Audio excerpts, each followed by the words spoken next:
What's up, everybody? It's Mr. Talkbox. Check it out. You need to like and subscribe. Come on and catch a motherfucker. DOA playlist. Let's get the funky. YouTube family and YouTube world, I hope everyone is well and blessed. I also would like to break the news here now first for everybody that the DOA playlist has been officially picked up by Urban Soul TV. Now, listen, I can't tell you guys how I'm just going crazy over this because, you know, when I set out to do this, it was just all in fun and just loving all my brothers and sisters. And now just to know that the YouTube channel has been officially picked up by Urban Soul TV. There's a caption in here to where you can go see all the streaming platforms. Mayo, we make sure we drop that in the thing right there, right? Absolutely. Right? So we can let everybody know where they can go catch it. And it's going to be airing Tuesdays at 9 p.m. Is that correct? 8 p.m. 8 p.m. Tuesdays. Is that Pacific? Or is that, what is that? Eastern, or what do you know? No, it's Pacific Standard Time. See, my producer of the show, y'all, he don't know a damn thing. But we'll have it all in the caption. So let's get this thing started. First of all, I hate to break in on this brother right here. I hate to disturb my intro to do all that, get that out the way. What they call it, like house cleaning or something like stuff like that. Oh, Lord have mercy. They had to do some house. I had to do a little house cleaning before I got to this man right here. Now let me tell you something. When I tell you a big brother, family, a loved one, like a mentor, a cat who, you know, there's no way I can get through all the great things that this man has done and still is doing in this music industry. This brother's right here from my own community. We live about 5-10 minutes away from each other, and I get to see him all the time when he's in town. And I just love this dude, love him. He's one of the most phenomenal musicians in the world. Just a legend that I'm so happy to have with me. I've been trying to get this brother for a long time, but he's a very busy dude, and I'm just thankful to have him here today to love on him so you guys get to know who this brother is. And I tell you, you got to go look him up. You got to Google him. You got to go see his Wikipedia, because there's no way we can talk about this brother and get through it in just under an hour, 30 minutes, or whatever it's going to be. We'll be here until Jesus comes trying to figure all that out. So y'all show your love for this phenomenal artist, songwriter, producer, keyboardist, my man, my brother, Mr. Roger Smith. Roger, oh my goodness. Oh, Lord have mercy, the applause is deafening. What's up, world? How y'all doing? Derek, man. I'm so appreciative to be here, man. Thank you for this. Brother, listen to me, man. I can't tell you, man, how I'm more appreciative, I'm honored, I'm pleasured. It's my pleasure, it's my honor.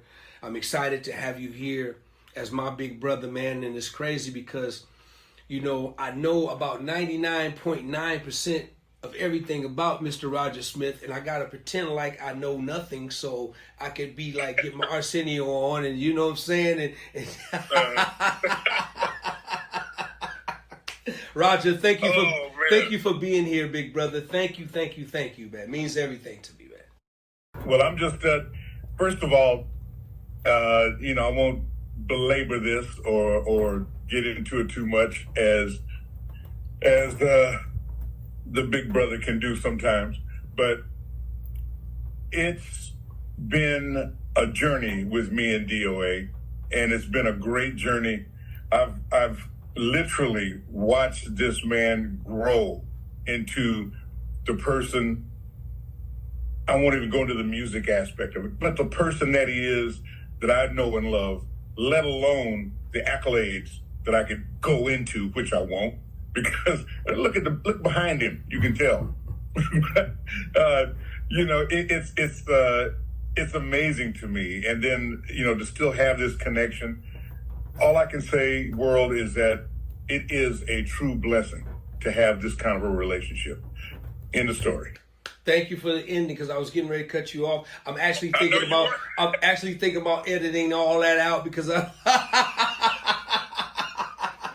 Hey man, listen, by no way, shape, or form is this gonna be nothing about me, man. This is for you, brother. I wanna love on you, my big brother Dave, because we got a big event coming on that's gonna happen tomorrow. We're gonna get into that. But Roger, let's get this thing started, man. Roger, where are you from, brother? I'm originally from Dallas, Texas, right there in Oak Town, Oak Cliff. Dallas, Texas. Now, Raj. Yes, sir. Now, Yes, sir. Raj, let's just go to it. Man, how did it all... First of all, I got to let everybody know he's an artist. He has several albums out in smooth jazz world. He has his Jazz Roscoe project. He's been playing with Tower Power for over, what, Raj? How long now going on? Over 25 years. Over 25 years playing organ, and singing and writing songs with them. And so he's a staple in that band right now. I want to get that out the way, man, because I want people to know just that straight off the top. But Roger, how did it and where did it all start with you, man, with the music thing, man? Just go talk a little bit about it, and I'm going to put myself on mute and just listen, bro. Okay, well, listen, my mom is very religious. I was brought up in the church. This is where it all started. The very first lesson, if you want to call it that, was from the church pianist. Her name was Mother Watkins. And this was back in the day where child abuse wasn't cut out. And if I didn't practice, boy, my mom was on one side, Mother Watkins was on the other side. If I didn't get that da-da-da-da-da-da-da, ow, you didn't practice, did you? You know, it was old school. Long story short, I think I took maybe a year and a half of lessons, and I got as far as John Thompson's second grade reader. For those who don't know, it's a big yellow book. It says John Thompson's reader. Very elemental, big note. And that's all the formal training that I'd ever gotten. And that's what I did, just kind of played for the choir and all by ear, because I really couldn't read worth a doggone. And it was mostly out of the hymnal. I could get through those simple things. Fast forward, Army came along. I was drafted. And out of the Army, I was spending a lot of time, once I returned stateside, I was spending a lot of time in a place called Special Services. This is where all the servicemen could go while they were kind of healing and getting ready to get back into the world. And, you know, hang out, shoot pool, play instruments that were there. And that's what I did. I spent most of my time waiting to get discharged in that room. I met a lot of kids that were affiliated with the Army. Either they were Army brats of sergeants, colonels, or whatever. I get back home and I get a phone call. This guy wanted to start a band. And I thought it was a joke. So I hung it up. Called again. Called the third time. My mom answered the phone. And she said, "Who is this boy?" I said, "Let me talk to him." So I got on the phone with this gentleman named Jay Podolnik. And I told him, I said, "Okay, Jay, I'll come down to, you don't know me. We don't really know each other." I said, I'll come down to Austin. I said, "But I'm going to need $500 cash, and I'm going to need a round trip ticket, first class." And I figured I'd get hung up on. Back then, it's like I'm talking back in the rock, Stone days. This brother sent me a MoneyGram via Western Union. I got the 500 plus the round trip ticket. Got myself to Austin and started a group called Blind Millin. In that band was a 16-year-old guitar phenom named Eric Johnson, Kyle Brock, did some work with Roscoe Beck. We started that band Blind Millin back then. We would open up at this place called the Armadillo World Headquarters, which no longer exists in Austin. We opened up for the very beginning of Mahavishnu Orchestra, John McLaughlin and all those guys. Cold Blood would come through, we'd open for them. Big Brother and the Holding Company, because you got to remember this is 70, 71, 72. And all these bands would come through. Freddie King came through there a lot. and I had a black Ebony B3 that his organ player would use. So I bring it in because he was slated to play this particular night, and his organ player was sick, didn't make it. So I went and knocked on his door and says, "Hey man, I'll play." Now, mind you, I was still struggling just to get through the chord structure 1-4-5. And I got on that stage. It was packed house, almost 3,000 people in this gigantic airplane hangar. And I played with Freddie King. Rest was history. He decided I stayed with him for just about a month, 5 weeks on the road. That was my very first road experience with Freddie King, the late Freddie King. That was a heck of a learning experience, I'm telling you, for a young guy. After that, I was involved in doing country stuff with Willie Nelson because he was always hanging out. We played his place called, it was a 4th of July picnic that he did every year during this time of the year. And so I'd always play out there. That led to doing some country stints with Jerry Jeff Walker. I did a record with him. Michael Martin Murphy, who was at Geronimo's Cadillac and a big hit called Wildfire. So worked with these guys. And we built a studio there in Austin and West 6th Street. It was a famous studio. And me and the guys in the band literally poured the cement for this place. Fast forward, gig after gig after gig. Forgive me if I'm kind of rambling on here, but one thing led to another. I wound up just about a year with Jeff Beck. Came back, had an opportunity to play with Gladys Knight, Harvey Mandel. Then I wound up 2 years with Soul Train. Don Cornelius was our manager, and the group called Sun Bear. And that was a gentleman named Aguna G-Sun, he and I came up together. And Warner Bear Shugner, God rest his soul. And that was Sun Bear. We started that and put out a record that should have done something, but as music business goes, that's what happened. That's around that time is when I first met Tower of Power. I'd never heard a band like that. They didn't have an organ player. It was just this big band with all these horns and a guitar player. But these boys were laying down stuff I'd never heard. Pardon me. And fast forward, I started doing a lot of top 40 stuff and this and that and this and that. Certain things happen in life where you basically, you get to a certain point. If you can understand this, you jump off a high dive into a pool with no water. Well, I was one of those fools that did that. Bashed my head, had to get up, clean up, get my act together. And that's pretty much during the time when I was meeting you, Robert Brookins, Eddie M., John, drummer. Bobby G. Can't think of his name. Yeah, Bobby G. Yeah. All the fellas, man. Yeah. And John Paris. Yeah. Yeah, John Paris. Mm-hmm. And then Tower came along, and rest is history. Now I'm truncated a lot of that because people probably fall asleep listening to all this stuff. My Jazz Roscoe project. Okay, there is a person named Jazz Roscoe, and he was the helicopter mechanic, or in the mechanics field in Vietnam. He kept us in the air, put it that way. He lives right up there in Roseville, and we talk constantly. The brother has a hard time to this day getting out of his house going 3 blocks.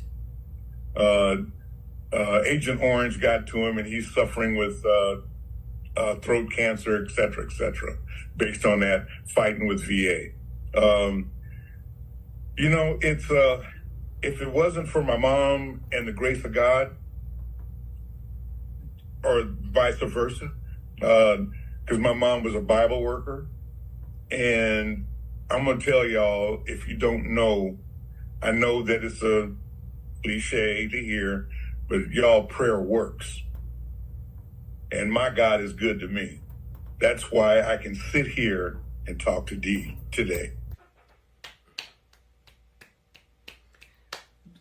That's very, very powerful, bro. And I apologize, man, if I touched on something that if I crossed the line with that. But man, that's very, very powerful.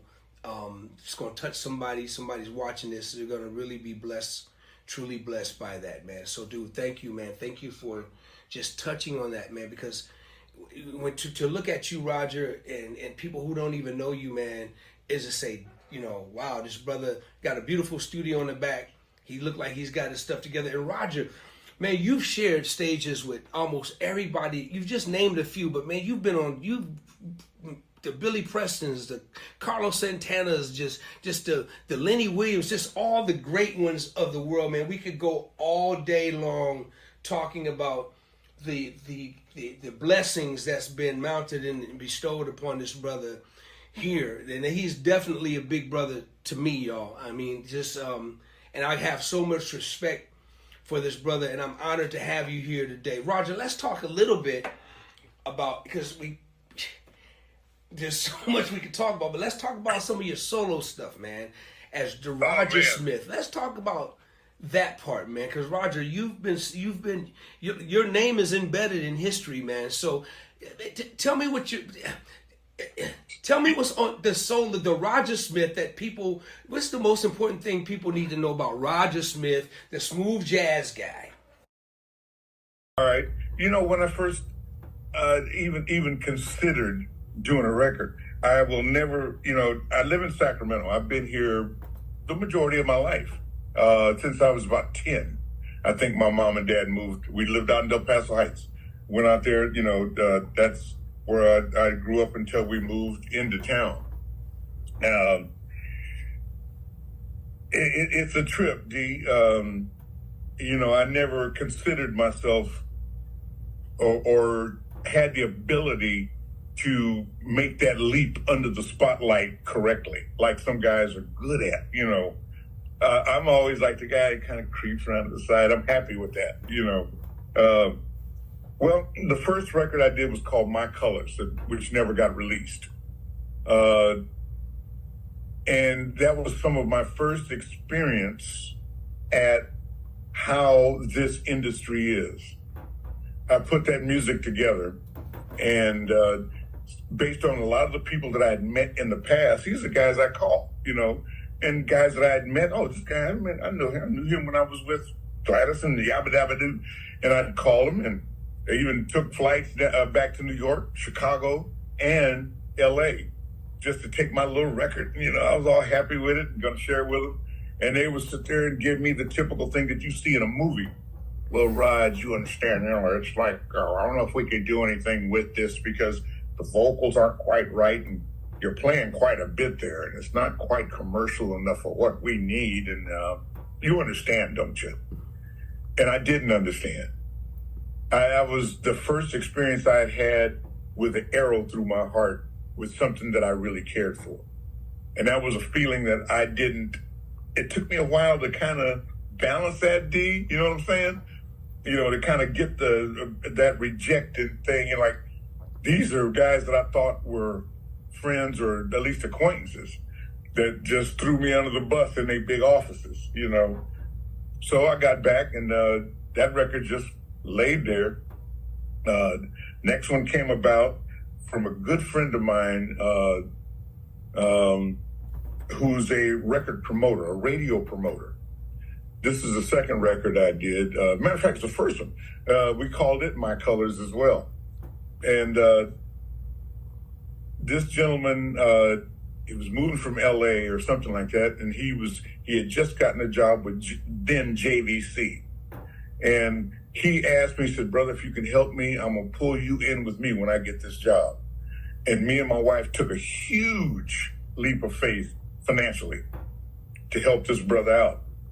And he did. He stayed true to his word. I mean, we took a leap, bro. And we gave him this money, and so he could bail himself out. He went straight to JVC, got his job, took me straight in to see the president. He called up. He says, hey, fly down here now. Okay. I flew down, and oh, by the way, back up a little bit. The money that I gave him, I borrowed from a person here in Sacramento that you know and I know.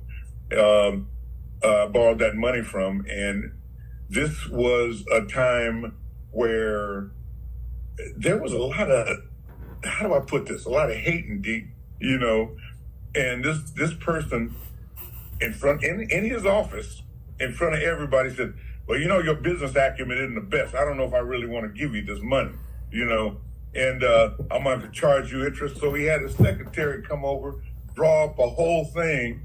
It's true story. Draw up a whole thing with interest like a bank loan. And I sat there and I took that. And I took that money, got down there, got my deal, got this huge advance back then, which artists weren't getting, not smooth jazz unknowns like me. It was high five figure. And I got home, got a cashier's check with all the interest that was accrued. Mind you, this not even a month had gone by. And I walked in that office, gave it to him, jaw dropped. All 10 or 15 of those employees' jaws dropped. I never felt so good in my life. I think I know who you're talking about too, but we can move on. Okay. So, yeah, that was a first record, man. Love it. Man. Love it. Yes. Second record had Off the Hook on it, man. Off the Hook was a big blessing because it flew off the charts. It stayed number one for about a month, 21 weeks, top 10 Billboard. I made Artist of the Year on that Billboard thing. Also, they had a top 100 in Billboard. I was number 7, top 10. I made that whole count. So, yeah, man, then the next record, then the next record, then the next one. It went on, and it kind of kept my career right at midline. And all during this time, I was in and out with my Soul Train band and Tower of Power. When Tower of Power, they were playing up at Harrah's, and me, Aguna, we were playing up there. You did a gig with me up there. It was so much fun. Yeah. Well, in Tahoe, right? In Tahoe. That place up in Tahoe. Was it New Year's or something, right? New Year's or Christmas. It was Christmas. I'm trying to remember because I got pictures deep, but I won't show nobody. It was snowing like crazy, right? I remember that, man. It was, oh, man. Yeah, I had so much fun, man. Crazy. It was so much fun. That was fun, man. And Tower was playing at Harrah's one of those years. And Emilio, the leader of the band, Emilio Castillo, Dave Garibaldi, the drummer, and the guitar player at the time was named Jeff Tamalier. They came over to hear me. And I was kicking all the bass, doing a lot of singing back then. Me and Aguna, we were just a little three-piece. But we were kicking it, man. That band was... And every once in a while, Trey Stone would sit in with us. And so they stayed there for exactly 2 sets, the whole... 2 hours they hung. After that was done, guitar player, man, you got to be in this band. You have to be in this band. And I said, okay. So they wanted to do auditions in the Bay Area. I said, okay, well, they already heard me, so I don't mind going to the Bay, going through the cattle call. So about a week later, they gave me another call and said, hey, listen, we changed the location. It's going to be in L.A. I said, oh, well, wait a minute. So are you going to fly me down? No, we're not flying anybody down there. Oh, okay. So that means I have to get a round trip plane ticket, get somewhere to stay, feed myself. So I'm going to be out about $500, something like that. I said, so listen, all due respect, but I just can't see paying to play or paying for a maybe. So I respectfully declined the offer. Man, they went nuts. I got phone calls from 4 of the guys in the band and the management telling me what are you going to do? Keep doing this all the rest of your life up there doing that? So what is it to you? You don't even know me. And I blew the gig off. Unbeknownst to me, they had hired another organ player, all set up. I had just let Tower go. I mean, I was happy with my little situation. So I get a call from Dave Garibaldi, and he calls up. He says, "Hey, man, me and Rocco Prestia, the bass player, and Jeff, you know, would you mind? Do you have your portable rig?" I said, "Yeah." "What if you came up to my house in Livermore and we just jammed? Let's just have some fun." And so I said, "Wow, to play with Garibaldi and Rocco? Of course." I went on down there, man. We played the first day. I had a blast. I loved it. It was all like all my childhood little things, you know, not childhood, but early adulthood, watching TOP, watching Garibaldi, watching Rocco. I'm actually sitting playing with them in an intimate setting. And so they said, "Can you come back tomorrow, man? Let's do this again." Yeah. I go home, come back the next day. We do the same thing. End of the day, I'm sitting in there. We're just kind of kicking it. Garibaldi gets on the phone, calls Emilio right behind my back and goes, "Hey, Emilio, Dave, we got our organ player." That's how I wound up in Tower Power. Wow. And now, mind you, they already had, the rest of the band didn't know. The horn players, the lead singer, nobody knew. Doc didn't know? What about Doc? Did Doc know? No. Nobody knew until Dave made that phone call and told Emilio. They had already hired a guy. The guy was in the band. So Emilio had to hang up that phone, call this whoever it was. I don't know who it was. And to this day, I still don't know. Wow. And tell this brother, you know, whoever it was, okay, later. Wow. And I never rehearsed with that band. They called me, the first gig I did was in Philly. And Emilio called me up 2 days in a row, and I had to get a lead sheet, a vocal sheet, and write my vocal notes over the lyrics. And Emilio said, "Can you sing those parts?" I said, "Yeah, I can do it." So I sat there in my little room out there, you know, in cul-de-sac where I used to live. I sat out there and worked out all the vocals, flew straight, and did the gig raw. And funny story that happened there. The organ blew up fourth tune into the set, so I had to jump up and play organ on a keyboard, which was rough. But I just did it. End of the night, sound man comes up. This is how this guy lost his job after this. He goes, "Hey, I didn't know you stood up and played organ." I looked at him. I said, "Dude, the organ wasn't working. I was playing my Yamaha." See ya.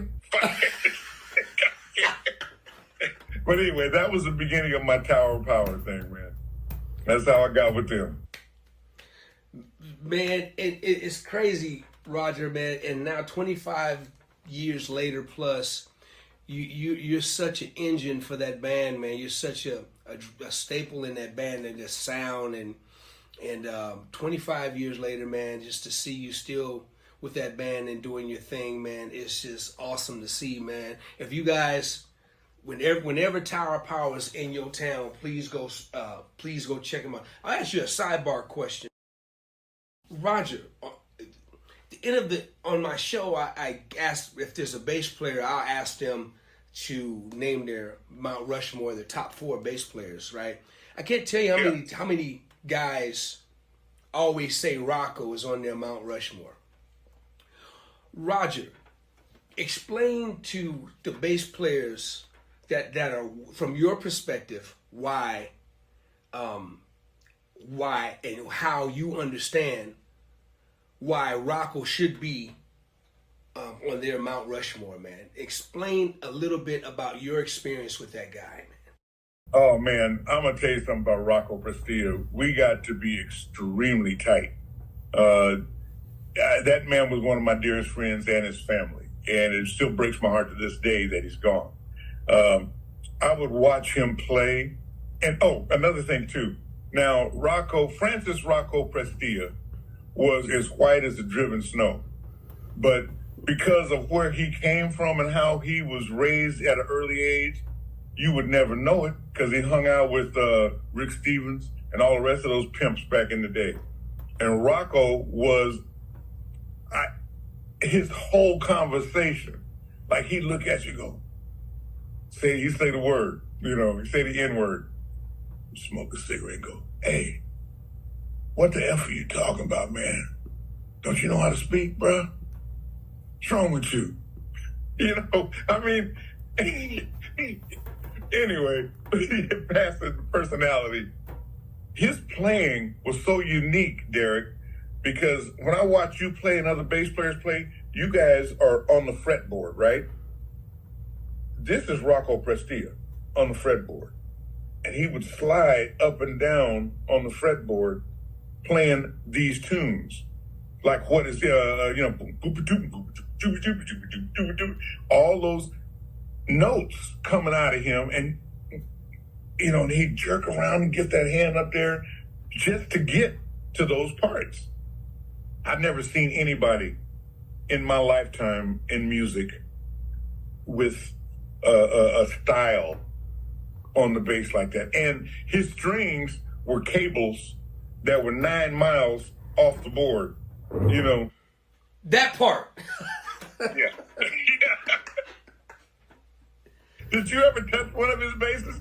Man, let me tell you, man, never. I had a chance to meet him one time just in passing, and I had a chance to meet him, and that's it. That's as far as it went. Never I would have loved. I think if I would have touched his bass, man, I probably would have a real funky hand for real, because I never would have washed it.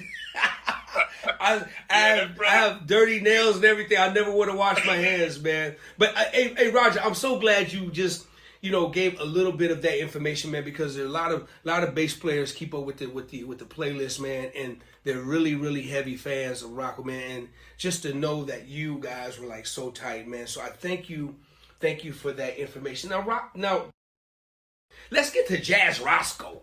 Let's talk. Okay. Let's talk a little bit about Jazz Roscoe. Speak a little bit about Jazz Roscoe, and then we got a big announcement to make that's actually happening today. That's right. That's right. Go ahead, bro. Okay, all right. So Jazz Roscoe, I already talked a little bit about my service thing with my guy. I promised him that I would do a record, and that's how the first Jazz Roscoe came about. I did it for jazz, and it blew his mind, so I did another one. It was just for my boy. It really wasn't to go out to the world, because I knew that it really wouldn't get that much commercial airplay or anything else. But it wound up being in my library, and it started getting picked up here, there, and it kind of worked. So Jazz Roscoe is a combination of a lot of different musicians and players, okay? On that is David K. Matthews, who is Santana's keyboard player, Ray Obieto, guitarist, extreme, Curtis Olson, he played with Ray Charles and a bunch of Pee Wee and all those guys back in the day, Brian Collier, Dave Garibaldi, Mick Valentino, who else is on that thing? I forget. There's another brother from Reno, plays drums, Steve Self. And I did it with these guys took them in the studio, and I did not want any thinking. I wrote the songs on the spot, on the clock in the studio. And I said, don't think, let's just go for this. I said, here's a little idea, D, I'll cue you when you want to change the G or B flat, whatever. And that's what we did with Jazz Roscoe. All that stuff that's on those 2 records are all fly by the seat of your pants, literally. The editing that I did to kind of tighten them up was very minimal, D. These cats were just great. And the first guys that I mentioned to you, I did a record. I had Dave and those guys come up from the Bay Area to do this tune I had called Fiesta, which featured the late Mick Gillette on trombone and Adolfo Acosta on trumpet. They killed it. I mean, it was amazing. That sounds so good, man. But that's Jazz Roscoe. Jazz Roscoe for me was an outlet for me to let off steam, because of when you run up against a brick wall so much and you hit all the obstacles that this business presents to you. I said, okay, let me just duck around, call my boys up, and we'll just have some fun. So I got studio for 2 days, 2 different groups of guys, and just let it fly. Roger, it's incredible. So just real quick now, how would you? What's the difference between? Because I want people to really understand what we're talking about. You know, what's the difference between Jazz Roscoe and like Return to Forever? Oh man, I guess one of my icons, the late Chick Corea. When I saw them years and years ago in Austin, their musicality and the ability to play parts so tight and run those lines together in unison just blew my mind. And I kind of became a taskmaster. So, like I said, I don't care what you can do. If you can't play together and do this, you got a part to play. You got to stick with it. That was the only thing that I demanded of my Jazz Roscoe guys. Now, Jazz Roscoe kind of takes a little bit of that from them and a little bit of Weather Report, based on Jocko, who used to tell people he was Rocco back in the day. And, he went there. And so that was kind of like the basis of a lot of my fusion influence. Because I can sit down right now at the piano and craziness just comes out immediately, But if you were to say, Raj, man, bring that back and just do this, I would have the hardest time to bring it back to ground level to make it funky or to give it basic grease. I'm just the opposite of most players. I have to rethink my entire way of thinking to get it back to the basics, man. And that's just me, man. But that's Jazz Roscoe. That's Jazz Roscoe. That's why that outlet for me was very important. Y'all, and just another quick note. Roger Smith, his brain goes in many different directions. This dude, he's a very intimidating musician. When he asked me to play with him, I was like, dude, I can't effing play with you.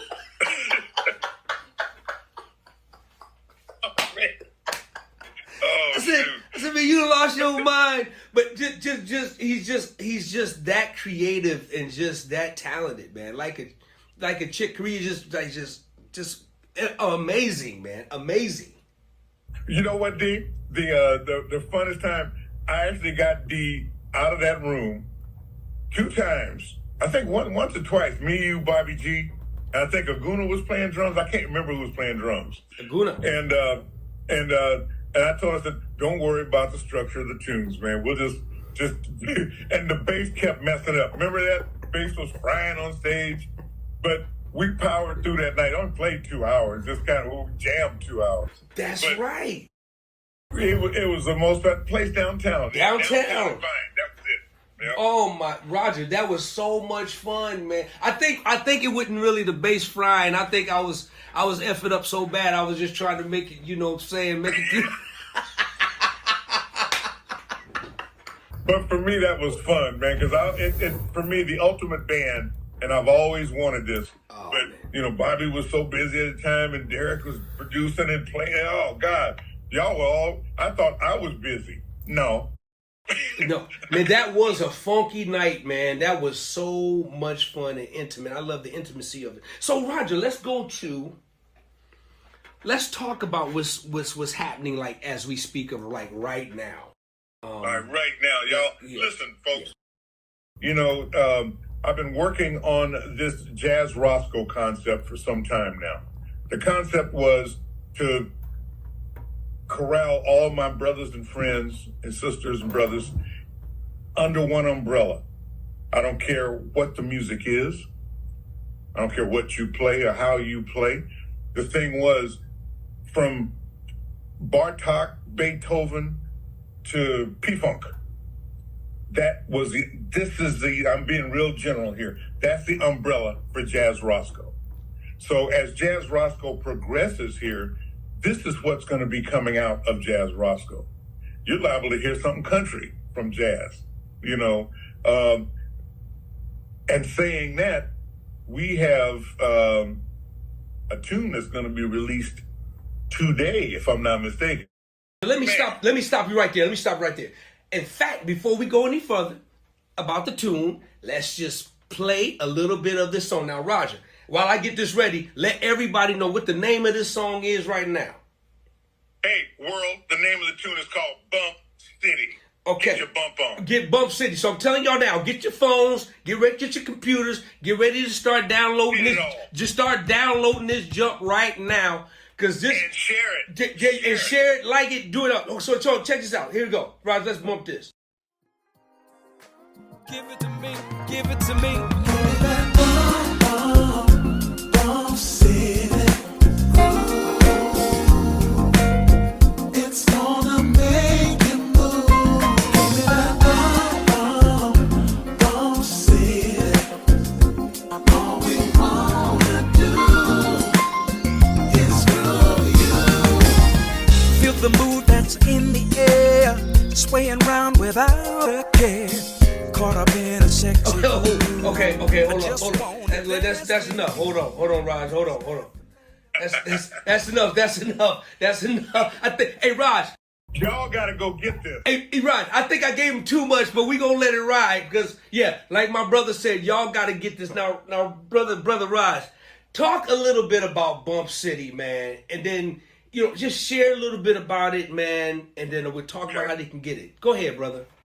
All right, listen. Derek and I have this dear brother that we've known all his life. His name is Cornelius Daniels. He is the start of this tune, Bump City.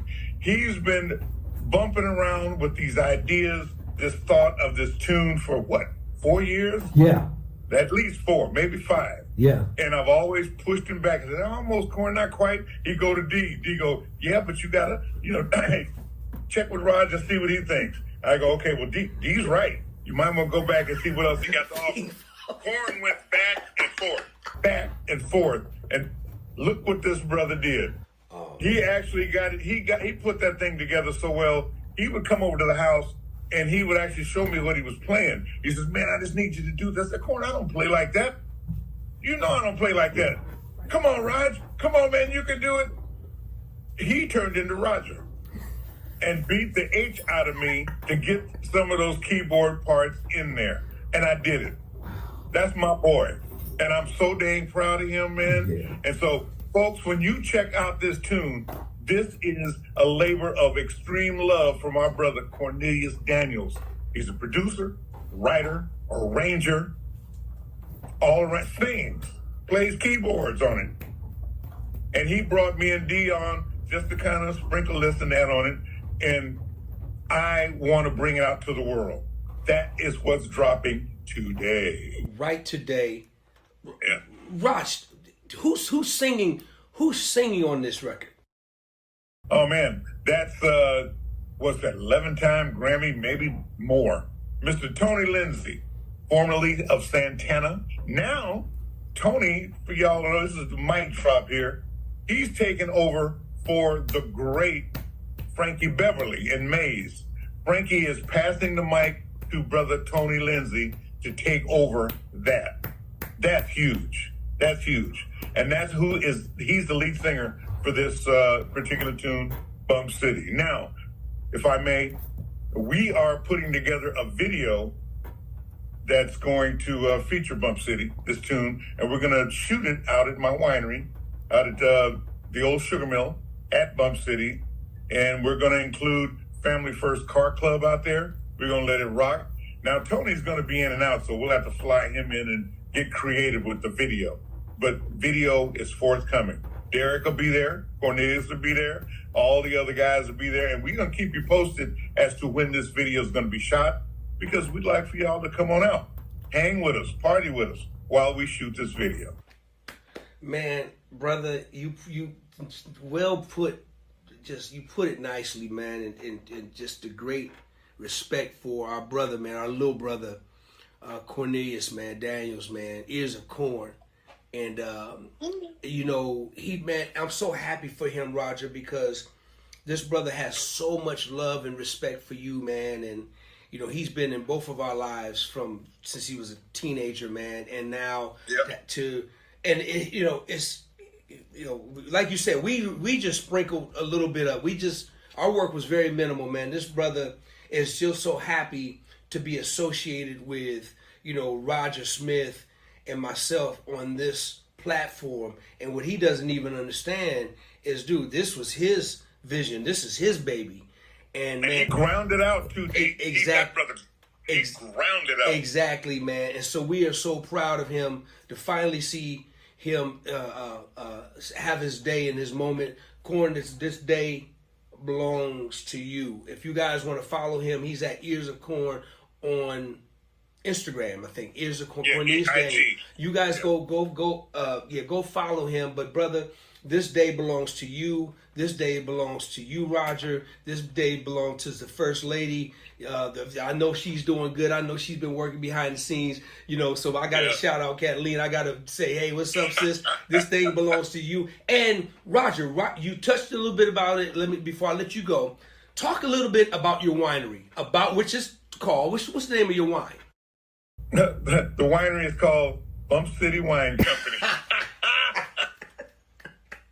You know, it's so funny. You know, people say, how do you say? I said, well, you know, I asked Emilio and those guys, and I said, look, man, I want to call my company Bump City. I thought there was going to be a trademark infringement or something like that. But I forgot I've been knowing those guys from back in the day when all the business was done was what we call hippie business, which was no business.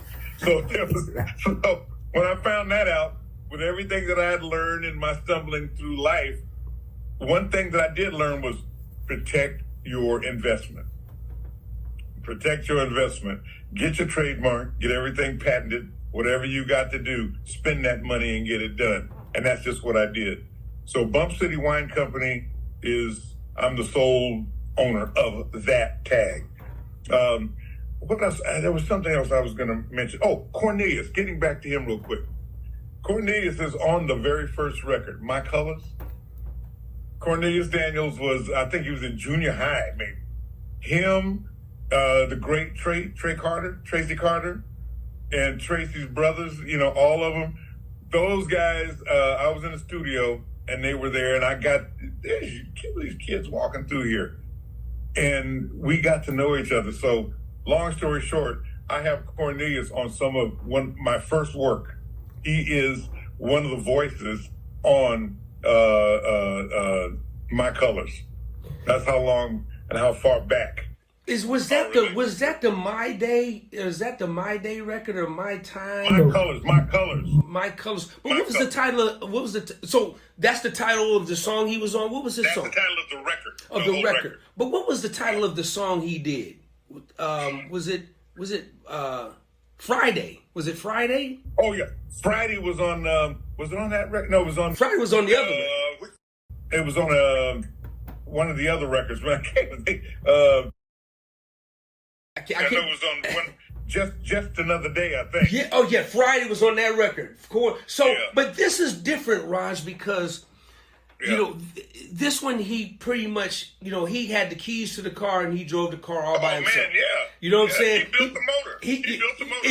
Exactly. So man, but Raj, talk a little bit. But so with your winery, because there's a lot of wine drinkers, I'm sure, listening to it. Talk about a little bit about your wine, man. What kind of wines do you guys do? Let me tell you what we have. Okay, at Bump City, we have close to 10 different varietals. Varietals being different flavors of wine. Okay, of course we have the king. The king for for wine talk is Cabernet Sauvignon. The queen is Chardonnay. Then you have the baby brother, which is called Merlot. Then you have his little stepbrother, which is called Zinfandel. Then you have a distant cousin, which is called Tempranillo. Then you move on down the line. You start with the white stuff, and that is Pinot Grigio is a white. Sauvignon Blanc is a white. What's our other one?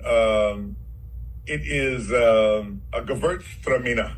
That's a German sweet wine. Very good. Now the 10th one that we have is called a Petit Syrah. That's a real thick, inky, fabulous tasting wine. Roger, how can people get the wine? How can you lead them to get the wine? What do they need to do? Okay. Well, you can go online if you're out of state. We do ship. Okay, it's www.bumpcitywineco.com. www.bumpcitywineco.com. Or you can just come on out to the old sugar mill located in Clarksburg, that's on the River Road, and visit us. We're one of 14 wineries, so it's busy out there during the weekend. You know, you can come on out and get your swerve on if you can make it past the first 3. You be swerving for real. You like, Yeah, I'm coming.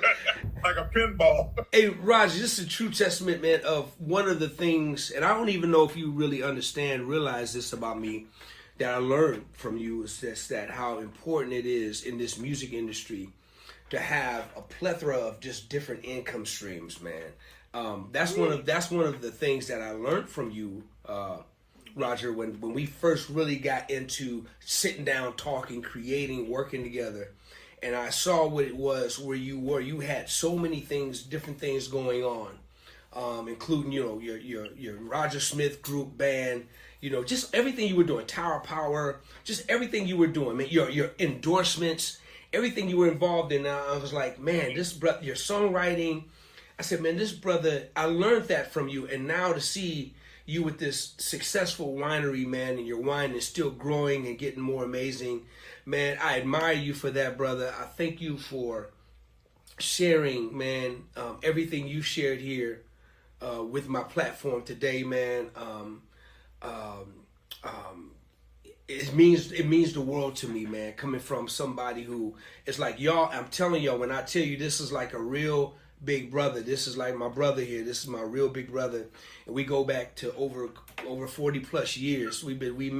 This brother met me when I was still had Similac running through my But you know what got to me, man, what I love the most? My boy D. D is cool as they get. Cool as a cucumber, man, on ice. But when I first met this young man, that was when the fanny pack days were in. D can fit a whole family of 5 in that fanny pack. Hey, Roger, you know what's funny, man? Me and Fred Hammond, we talk about the fanny pack days all the time, man. Because when I met him, he was rocking his. When he met me, I was rocking mine. Oh man, that is so funny. I think back on those days. Good God, Yeah, I saw man. some pictures and I went, "Oh Lord, is that me?" Yes. Oh my God. Hey, and you're right, Roger. You keep them pictures back in that vault you got with the tunes. Oh, hey, don't not you? to worry. You keep them in your vault. Hey, Roger, Not to real worry. quick, man. Before I let you go, I got to ask you this question. Like I asked, you got Mount Rushmore, and I'm gonna ask you from a different perspective because I can ask you as an artist, I can ask you as a songwriter, I can ask you as a producer, but I'm gonna ask you as an organist, not a keyboard player. I'm gonna ask you as an organist, right? Because you're my first one. Roger, I'm going to give you your Mount Rushmore of your top 4 organists that you're going to put on your Mount Rushmore. Who are they going to be? First and foremost, the first person that I fell in love with Jimmy McGriff. Because I got to meet him. He taught me my first 2 songs, Down the Road a Piece and Little Red Rooster, when I was 11 years old. He was my neighbor, Ron McGriff. That was his uncle. And back in the day, Sacramento had a lot of what you would call chitlin circuit around. You had Brown's Paradise. You had all those joints all over the place. And a lot of artists, a lot of black soul R&B artists would hit these places and play. Jimmy McGriff was one. Him and Newell Burton. And so I would say him. Secondly, of course, the late, great Jimmy Smith, who lived here 2 times and would come to my gigs, and I just get off the organ. I just get off of it. I say, here you go, miss. And he taught me more than I can even encapsulate. The last 2, very important to me, Dr. Lonnie Smith, and the late Joey DeFrancesco. Matter of fact, I have Joey D's organ right here. You've seen it.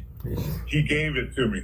This brother said, he called me up and he goes, you got to have one of these organs, Roger.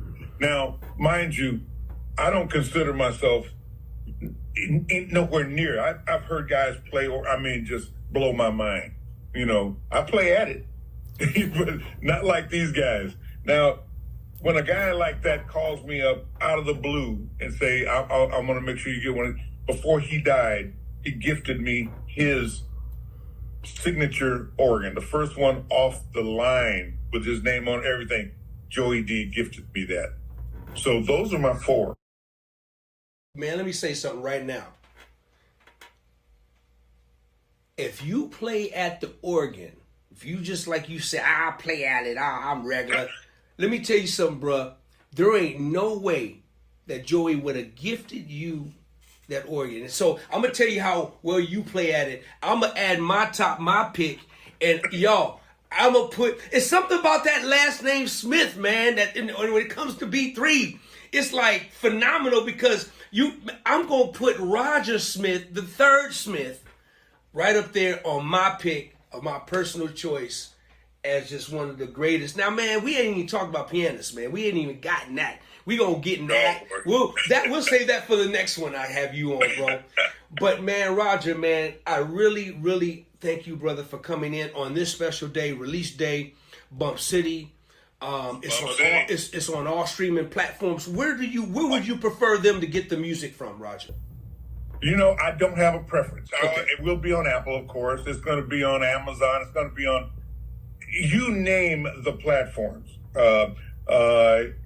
It's going to be on all of them. And it's going to be advertised and worked and marketed on each platform, no matter what your preference is. Go to your favorite preference. You'll see it. It'll be on your website as well, right?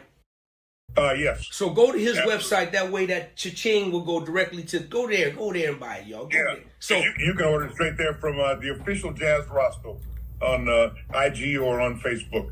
Also, too, just on a side note, I'm bringing Tower Power to Bump City. That's September 6th. It's a Friday, September 6th. Tower Power will be at my spot here in town, out there in Clarksburg at Bump City. It's going to be a bumping good time. I'm there. Yeah, it's going to be fun, man. Roger, man, thank you so much, brother, for this, man, for hanging out with me, man. And man, let's just toast one up, man, for the drop of Bump City today. And man, one more time, Cornelius, man, thank you for a beautiful vision. Great job, brother. Once again, salute Yes, you, sir. man. And, much deserved, much respect for this beautiful, beautiful body of work. Y'all, please go and download the single Bump City on all platforms. You guys, I mean, it's a cold-blooded groove. It's for your backyard. It's for your picnics. It's for it's for your fish fries. Anybody. I mean, if you're a stepper. If for your steppers. Chicago, Yeah, Detroit, exactly. anywhere. Exactly. And if you, back in the day, if you like me, when we, just have church events, we used to have these things called the cakewalks. I don't know if people know about cakewalk. It's for your cakewalk, you dig what I'm saying? Y'all go ahead on and put that in your playlist right today, all right? Roger, my brother, man, I love you, man. You know that, brother. For all my heart, man. I appreciate you so much, man. And back at you, D. man, and world, thank you. And thank you so much for supporting my dear friend D on his platform. Thank y'all. Remember, Urban Soul TV just added us. Y'all go check it out. Oh, Mayo just came back. Mayo just came back. You know, he just came. He took a lunch break. You know what I'm saying? He just came. He might. Man, you bring me some fries, Mayo. Absolutely. Hey, Roger, I love you, man.